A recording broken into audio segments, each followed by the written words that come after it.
Assalamu alaikum wa rahmatullahi ta'ala wa barakatuhu.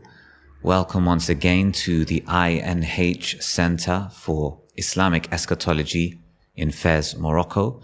And today we are reading Sheikh Imran Hosein's book entitled In Search of Khidr's Footprints in Akhir Al-Zaman.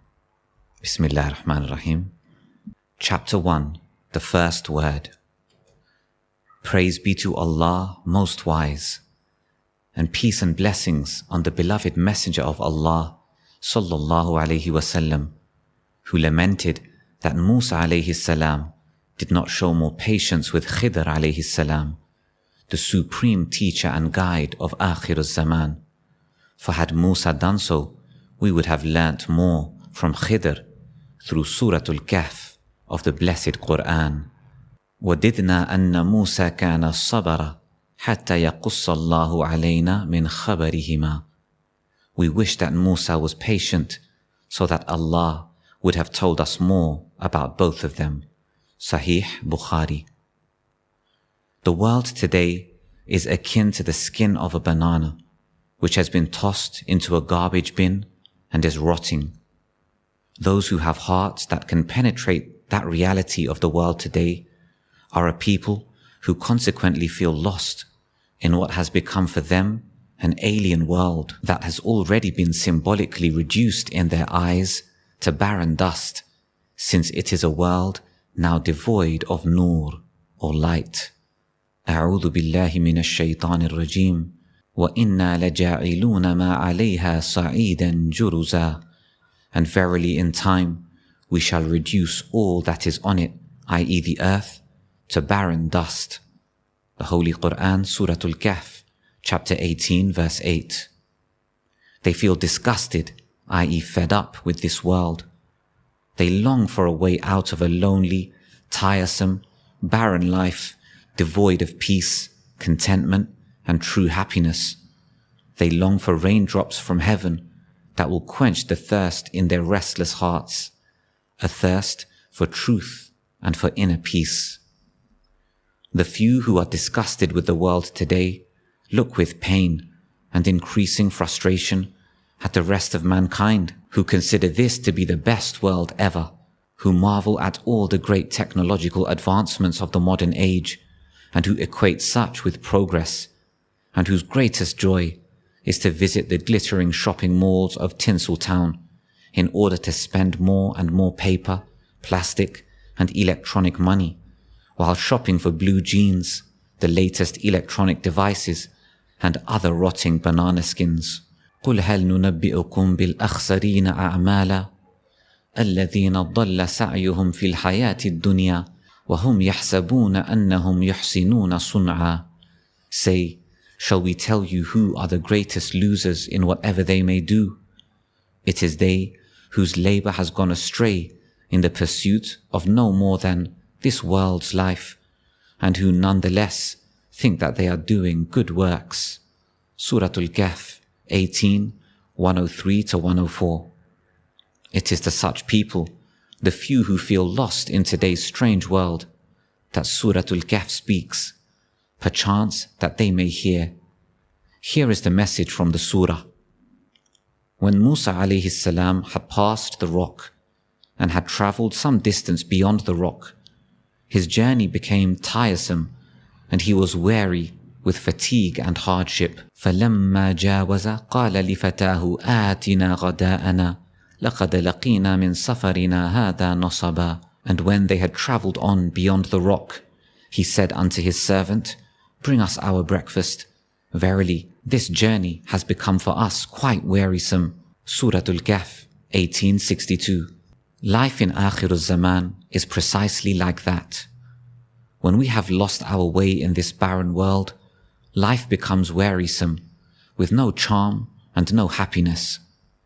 The surah goes on to convey a message that such people need to turn around and retrace their steps in life while searching for that rock on which sits the supreme scholar and guide of the age.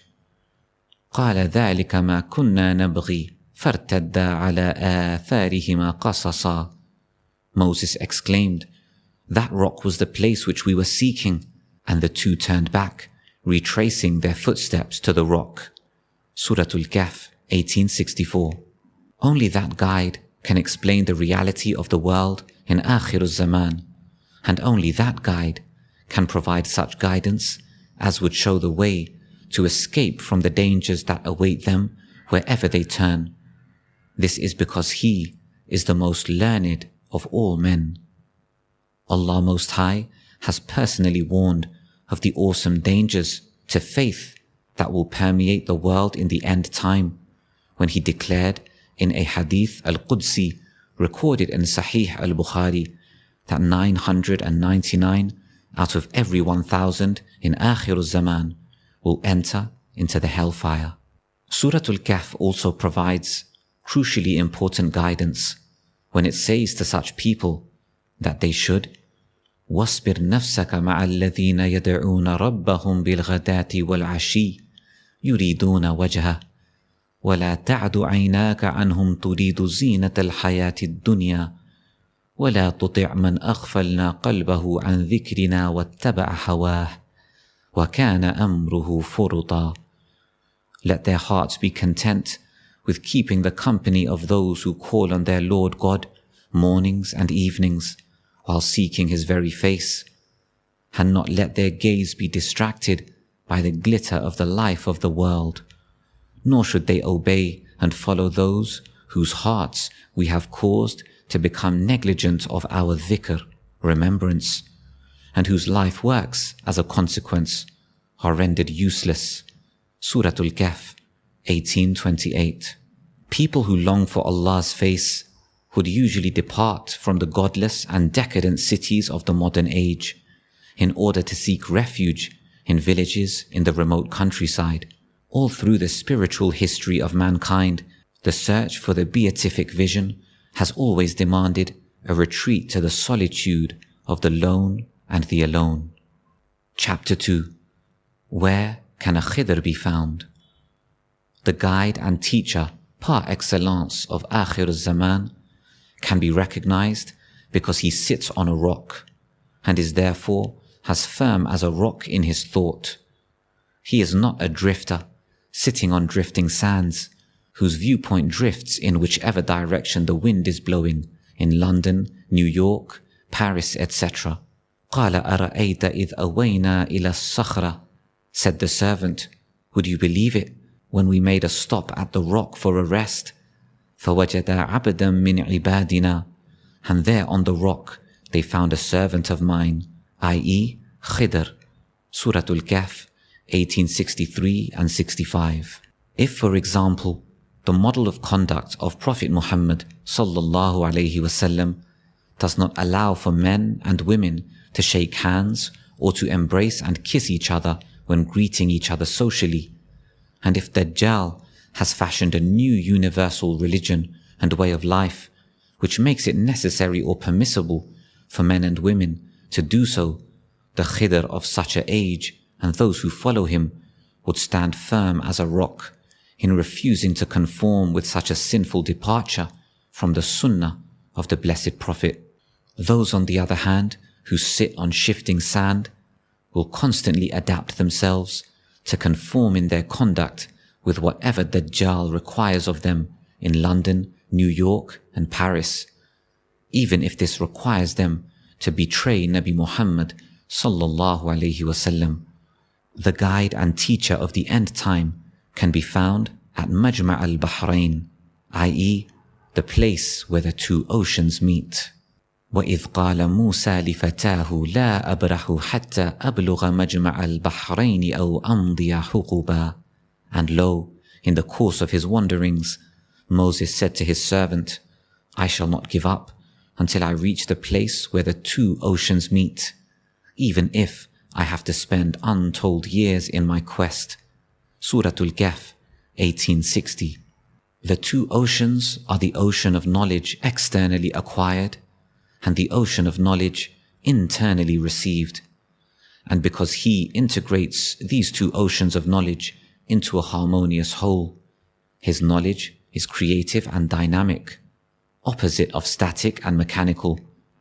He does not memorize this kitab and that kitab and the other kitab and then spend the rest of his life repeating by rote the same thing over and over again like a parrot. Rather, fresh knowledge and original thought flows from him like raindrops falling on a barren soil. He teaches, and lo, even the barren earth becomes lush green. And that is how he got the name Khidr, which means green. Sahih Bukhari. This writer has no knowledge of who is Khidr of the Quran, nor does he seek that knowledge. Whatever information has been conveyed in the Quran and Hadith concerning Khidr is sufficient for this writer, and he seeks no further information. Just as he brings the dead earth back to life, so too does he bring dead hearts back to life, while giving meaning and purpose to life. He is a supreme shepherd who can recognize the wolves of this age and who knows how to protect the sheep from the wolves, especially the wolves in the Zionist-controlled banking system and petrodollar monetary system, which has given a new lease of life to bogus, fraudulent, and utterly haram modern paper, plastic, and electronic money. The Khidr of this age can be recognized because he has two distinct qualities. فَوَجَدَ عَبْدًا مِّنْ عِبَادِنَا آتَيْنَاهُ رَحْمَةً مِّنْ عِنْدِنَا وَعَلَّمْنَاهُ مِن لَّدُنَّا عِلْمًا. So they found one of our servants on whom we had bestowed kindness and mercy from ourselves, and whom we had taught knowledge directly from our own presence. Surah Al-Kahf, 1865. Firstly, he is always a male human being, never a woman or angel, etc., of supreme kindness and compassion. And secondly, he is blessed with internal, intuitive spiritual insight in consequence of receiving knowledge directly from Allah. That spiritual insight gives him the capacity to recognize and to interpret knowledge which has come from above in an external form, the boat, the boy, and the wall which was crumbling, which requires interpretation in order for its internal reality to be penetrated and thus correctly understood. Is it possible for a scholar to integrate knowledge externally acquired with knowledge internally received? This writer is conscious of the fact that an invisible barrier, barzakh, separates the ocean of salt water from the ocean of sweet water. وهو الذي مرج البحرين هذا عذب فرات وهذا ملح أجاج وجعل بينهما برزخا وحجرا محجورا. And he it is who has given freedom of movement to the two great bodies of water, the one sweet and thirst allaying, and the other salty and bitter, and yet has wrought between them a barrier and a forbidding ban. Surah Al-Furqan, 25:53. مرج البحرين يلتقيان بينهما برزخ لا يبغيان. He has given freedom to the two great bodies of water so that they might meet, yet between them is a barrier which they may not transgress. Surah Al-Rahman, 55:19-20. This writer recognizes the two oceans of knowledge to be analogous to the two bodies of water, the sweet and the salt.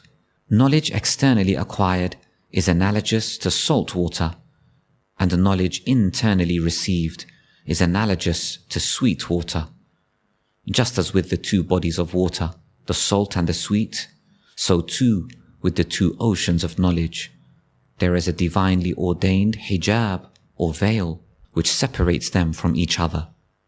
It is only when Allah lifts or removes the hijab which separates the two oceans of knowledge that scholars of the Quran can succeed in integrating the ocean of knowledge externally acquired with the ocean which is internally received, lifting the hijab which separates the two oceans of knowledge. Since Allah Most High has declared that He is the nur or light of the samawat or parallel universes and the ard or the material universe, the implication is that His nur permeates all creation.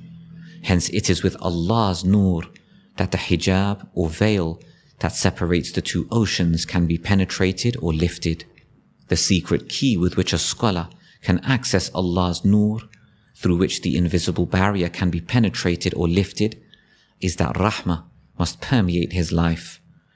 It is for this reason that Allah has made mention of rahmah while also informing us that He bestowed knowledge directly from Himself upon Khidr alayhi salam, dhikr and fikr.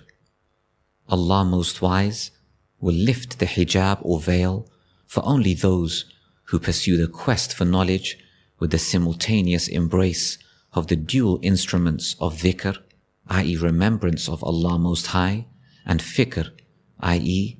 deep thinking. When they do so, they are eventually blessed to recognize the presence of truth, al-haq, and hence light, nur, in all of Allah's creation, and can thus both recognize and dismiss al-batil, or falsehood, whenever and wherever it raises its ugly head. This is particularly important when truth is dressed up to look like falsehood, and vice versa.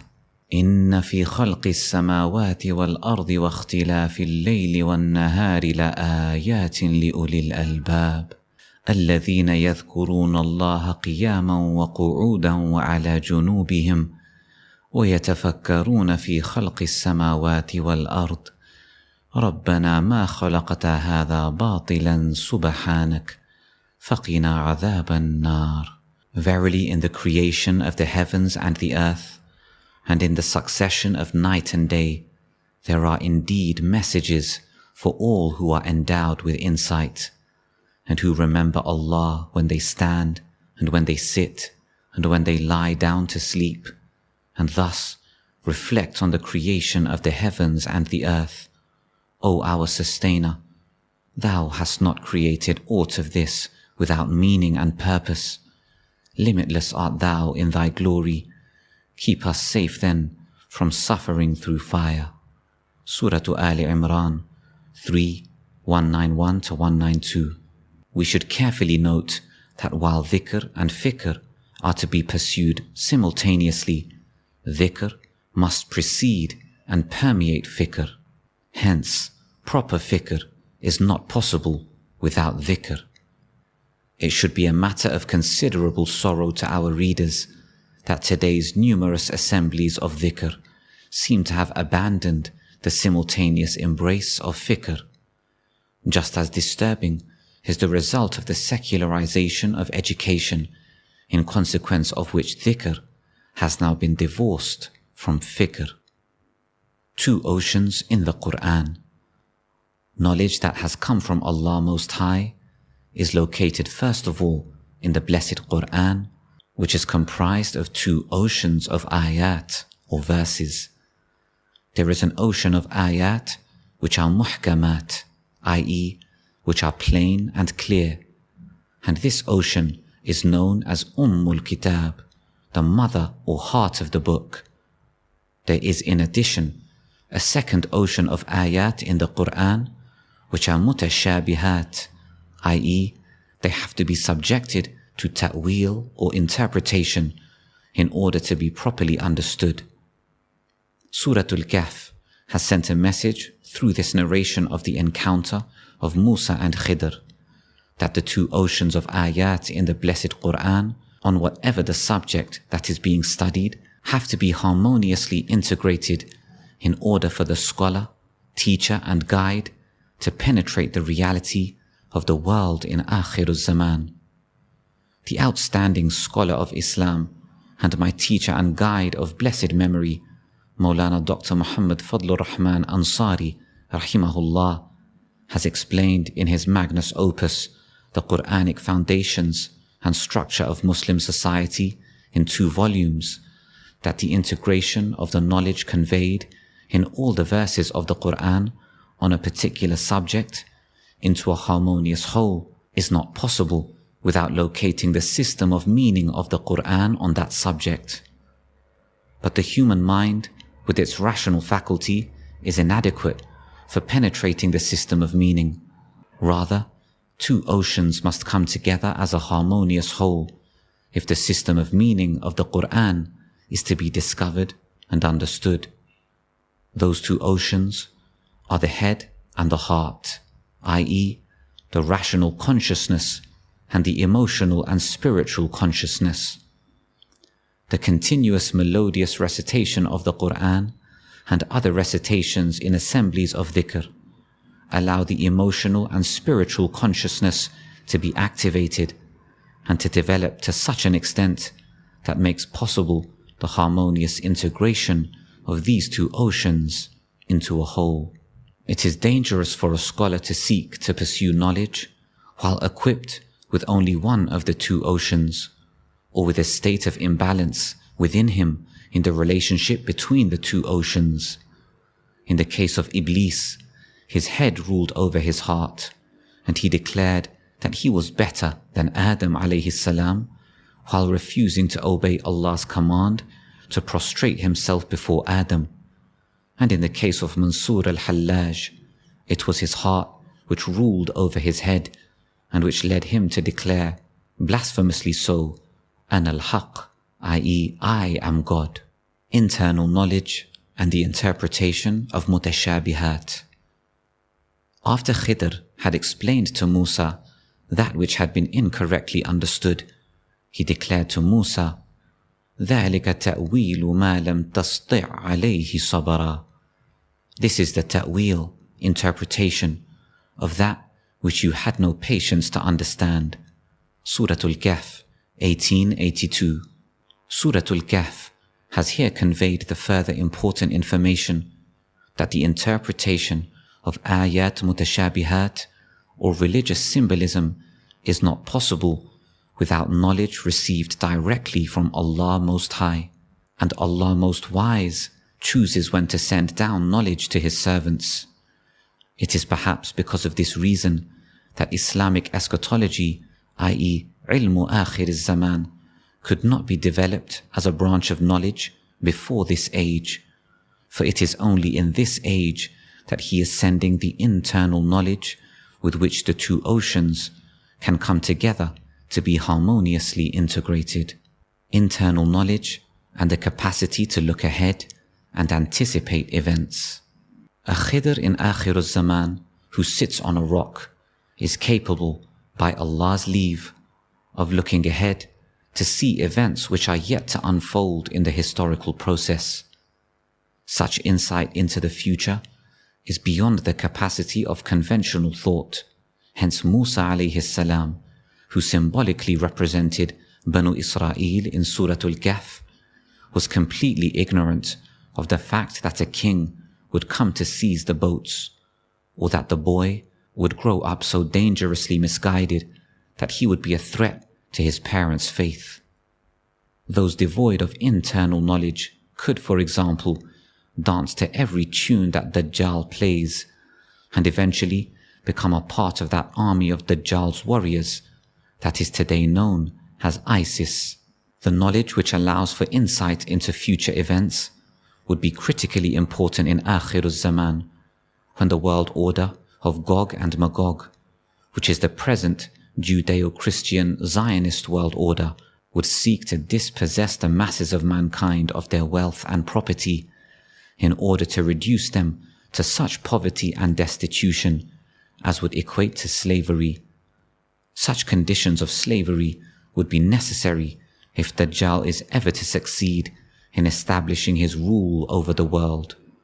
Allah Most High caused the process of dispossession to backfire in Greece, and as a consequence, Alhamdulillah, Greece is now returning to the embrace of Rome that is led by Orthodox Christian Russia. Such knowledge would also allow the believers to understand Dajjal's strategy with which he targets the youth in Akhir Al-Zaman, and then uses them in ISIS and elsewhere to destroy not only the faith of their parents and other elders, but also threaten the very integrity of the Ummah. The believers would know to respond appropriately by cutting off ties when the dangerously misguided young in Akhir Al-Zaman, who can include their own sons, daughters, and grandchildren, pose a threat to Iman, faith, of their parents, grandparents and other elders, as well as to the integrity of the Ummah. In the last days of the world, there will appear young people with foolish thoughts and ideas. They will give good talks, but they will go out of Islam as an arrow goes out of its game. Their faith will not exceed their throats. So wherever you find them, kill them, for there will be a reward for their killers on the day of resurrection. Please note that it is only those of them who kill others unjustly who should be killed. Sahih Bukhari. Internal knowledge and the capacity to connect dots and to thus read history accurately. The knowledge and spiritual insight of a teacher and guide, such as Khidr alayhi salam, permits him to not only see into the future by Allah's leave, but to also see into the past and to thus uncover what has been or may have been carefully concealed.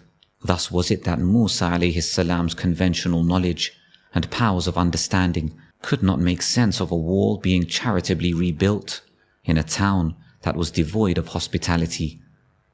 The implication of this kind of knowledge or insight in Akhir Al-Zaman is that it makes it possible for such a guide to reread and to reinterpret history quite differently from what has been recorded as history.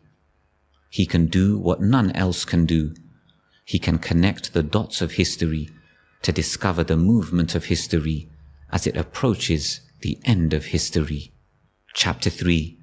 How will a Khidr and his student or disciple relate to each other?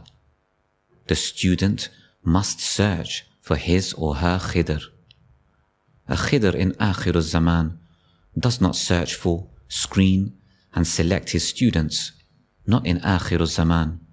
Rather, the students must search for that teacher, since Musa had to go in search of Khidr. The student must be humble when seeking to be accepted as a student or disciple of a Khidr. When they find him, they must humbly seek permission from him to keep his company so that they may learn from him. This is because humility is located at the very heart of the process which allows Khidr to impart knowledge in Akhir Al-Zaman. The divine wisdom ordained a very humbling trial indeed for an all-knowing Musa when he was instructed, in order to find the most learned of all men, that he had to put a fish in a basket and then set off on his travels, while constantly remaining in wait for the moment and the place where the fish would jump out of the basket and make its way into the water. Surah Al-Kahf warns the would-be students that the methodology of study used by a Khidr in Akhir Al-Zaman is different from that which is normally employed when students are taught. The student may not question and enter into arguments while challenging this teacher, other than to humbly and politely seek further clarification or explanation. The student does not debate with this teacher. Rather, the student waits with patience for an understanding of what was taught, or for what the teacher has to offer as further explanation and clarification. In what is perhaps the most powerful of all the verses of Surah Al-Kahf, Khidr responded to Musa's request to be accepted as a student with the following very firm declaration: قَالَ إِنَّكَ لَن تَسْتَطِيعَ مَعِيَ صَبْرًا. The other answered, Behold, thou wilt never be able to have patience with me. وَكَيْفَ تَصْبِرُ عَلَى مَا لَمْ تُحِطْ بِهِ خُبْرًا. For how can you be patient about something that is located beyond your capacity to comprehend? Surah Al-Kahf 18:67-68. Muhammad Asad, the modern commentator of the Quran, has made the following comment to these two verses of the surah: that you do not encompass with your experience khubra, according to Razi, an allusion to the fact that even a prophet like Moses did not fully comprehend the inner reality of things, haqa'iqul ashya kama hi, and more generally to man's lack of equanimity whenever he is faced with something that he has never yet experienced or cannot immediately comprehend. In the last analysis, the above verse implies, as is brought out fully in Moses' subsequent experiences, that appearance and reality do not always coincide. Beyond that, it touches in a subtle manner upon the profound truth that man cannot really comprehend or even visualize anything that has no counterpart, at least in its component elements, in his own intellectual experience. And this is the reason for the Quranic use of metaphor and allegory with regard to all that is beyond the reach of a created being's perception. Al-Ghayb, Quran 1868. My own view is that the world will change so profoundly in Akhir Al-Zaman that it cannot be understood by conventional scholarship. Only a very special scholarship that is enriched with spiritual insight, of which Khidr is the model par excellence, can penetrate, understand, and explain the world in Akhir Al-Zaman.